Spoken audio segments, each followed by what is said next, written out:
Okay, so let's continue building out the site. As a quick review, here where we are so far, we have the logo, the name of the restaurant, and this kosher certified sign. And we have the logo disappearing when we squeeze the browser to be a little bit smaller, right around, I think, medium, a little bit below medium, right? So medium and large, the logo will show up, but the second it becomes less than medium, that is small, the logo will disappear. So the next thing we want to do actually is let's go back to our design document.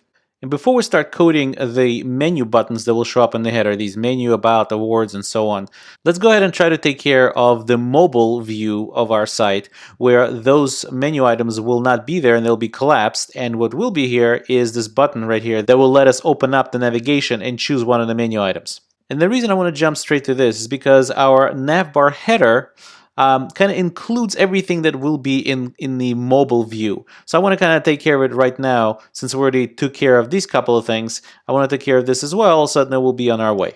Okay, so before we code it, let's take a glance at the Bootstrap documentation. And the Bootstrap documentation is really actually right here. And for us to really see that button, we would have to squeeze the browser ourselves.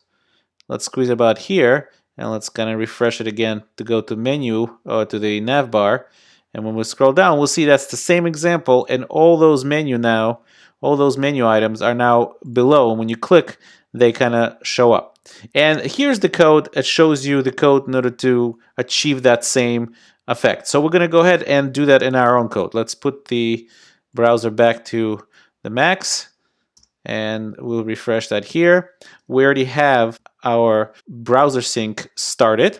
So what we need to do here is I have some code that I prepared, and we need to paste it right in here where it'd be inside the navbar header. Note that I'm working in the after folder that's located inside of the lecture 31 folder. So let's go ahead and paste it right here.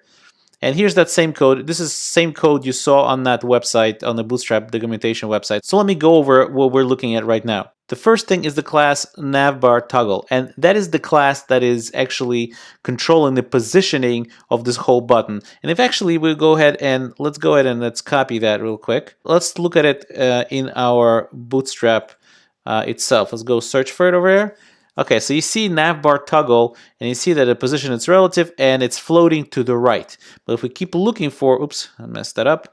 If we keep looking for navbar toggle, you'll see in a minute that at a certain media width, it will be display none. In other words, it will only display when it is less than, I believe, less than medium, or maybe it's small or something like that. But it's all automatic. I don't really remember 100%, but you'll see that it will work. So the navbar toggle is basically giving us our positioning and kind of styling at the same time. Now, the collapse class actually does not exist in Bootstrap. If you take a look, and we actually will search for, go ahead and let's search for collapsed, and you'll see that there's really nothing there. Now, so what is this collapse class doing? Well, what it's doing is signifying to a plugin, a Bootstrap plugin, that this button is in a collapsed state. That is, nobody's clicked on it yet, and once somebody clicks on it, this collapse class will go away. But all of that is done automatically by the Bootstrap plugin, the collapse plugin. And you can actually see the name of this plugin right here under data toggle. Now, this data dash and this data dash are HTML5 API attributes that allow JavaScript plugins or JavaScript code in general to get at these attributes very, very easily in a standardized way. Now, if we actually take this collapsed or collapse word and go to our, not CSS, but actually JavaScript, and we'll open up bootstrap.js, we can actually go ahead and search for collapse. And you'll see here there's a plugin called Collapse, collapse.js. And that is actually what's taking care of that whole pulling the menu down and pulling it back up. But actually, to us, it doesn't make any difference. We're just users of this plugin, so we really don't need to know all of its gory details on the inside. Now, this area or aria expanded equals false, that is really for screen readers. And we're not really covering in this course screen reader specific attributes, but it's kind of got swept up in here because it is part of the documentation to put it here, and it's a good idea to leave it. Now, the rest of them are span, and that's really, again, for a screen reader to say toggle navigation. Those words toggle navigation will actually never show up. And it says here, as you can see, SR, screen reader only, meaning this will not show up on the actual browser screen. And then we have 3 spans, icon bar, icon bar, icon bar, and all it's doing is putting those icons, those horizontal lines inside of our button. Let's go ahead and save that and go back to the browser. And you don't see anything. Well, the reason you don't see anything is because our page isn't squeezed enough yet. So let's go ahead and squeeze it and see if that button will show up. Bam, and that button shows up right around here. Right? I don't know what that is in terms of the sizing. I guess we could find out real quick by opening that up.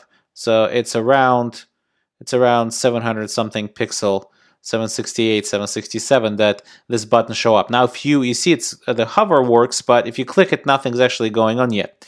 Well, the reason nothing is going on is because we haven't really enabled that behavior in our HTML and we haven't hooked up the JavaScript to it yet, but we will. And when we do, this data-target is going to be very important because its value is collapsible nav, and that is totally a name that I made up, and that name is going to be used for an ID of an element that is going to be lower down, and it's going to include all of those navigation menus that will be kind of disappearing and collapsing and again expanding and so on. Okay, and I don't know if you noticed, but actually if we squeeze the browser again, you'll see it is that our button is not really styled to the rest of the site. It's kind of, got the default Bootstrap styles. And we're gonna not leave it alone like this. We're gonna fix that, but we're gonna do that in a different video.